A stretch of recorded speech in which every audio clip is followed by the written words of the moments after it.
Welcome to the Hollywood Scholar. I'm Jed Morgan, and I have been very quiet about Disney Star Wars in recent years. I actually looked it up before this video. I have not made a video on Disney Star Wars in well over a year and a half. October of 2022 was the last time I made a video on this, but I have not even watched anything from Disney Star Wars, any of the Disney Plus shows, since the release of Mandalorian Season 2. My interest is just so dead with this franchise, I can't even bother to report on the news of it. But I decided to break that pattern today and call out some respect for an actress in Hollywood, an actress who I don't personally believe is very talented, but at least she's saying the right things, and for the most part has always said the right things, never attacked the fans, and always kept a good relationship with the people that she sees as customers, which is the way that she should see them. Now we have this information about Daisy Ridley standing up for Star Wars fans. Now, again, like I said, I don't believe Daisy Ridley is particularly talented. I haven't seen her in very much that I would call even good.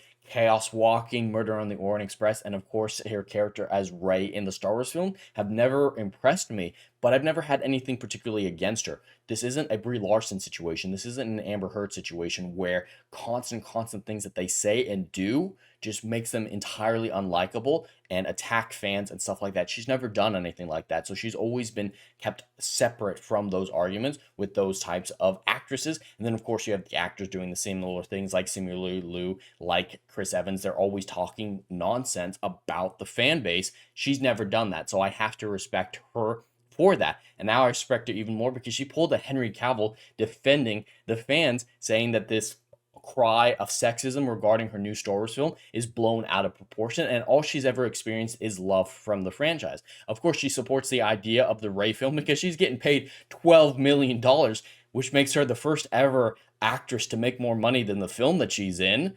But of course, she's going to do that because that is a job for her.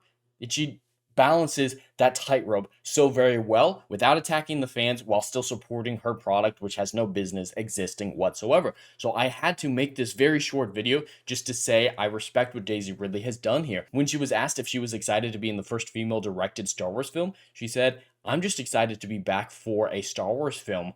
The fact that there's a female director doesn't really come into the equation for me." A perfect answer that came out in that interview last week. And then in this interview, she said the whole thing was blown out of proportion. There are legitimate reasons to criticize the Rey film, specifically because the director has no experience directing anything sort of like this. She is a political documentary filmmaker. She has made it very clear that that is the perspective she's going to take in the upcoming Rey film as well, which is going to spell disaster for that film. But Daisy Ridley has not taken the same approach, attacking the fans like the female director has, attacking the fans like the studios, like the media outlets out there. She's just saying, hey, I've experienced only love from the fans. The sexism argument is blown out of proportion, and it always has been. So I have to give her respect because I've never really seen anyone go after her either. Because just like I mentioned earlier, I put her in a different camp than Brie Larson, than Mark Ruffalo, Simu Liu, all those other actors who spout nonsense, even Mark Hamill, who spout nonsense. And it seems like many other people do as well, because I've never seen anyone personally attack her. Yes, people criticize her performance all the live long day,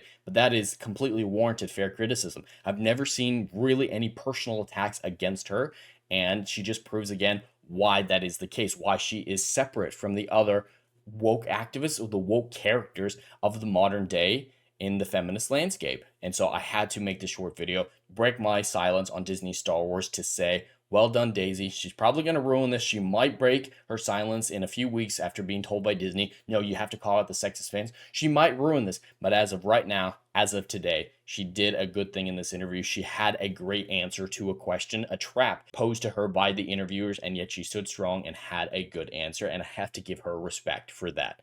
But anyway, that's all I have for today. I'd love to hear your thoughts in the comments below. Please like and subscribe, and I'll see you in the next video. Anon.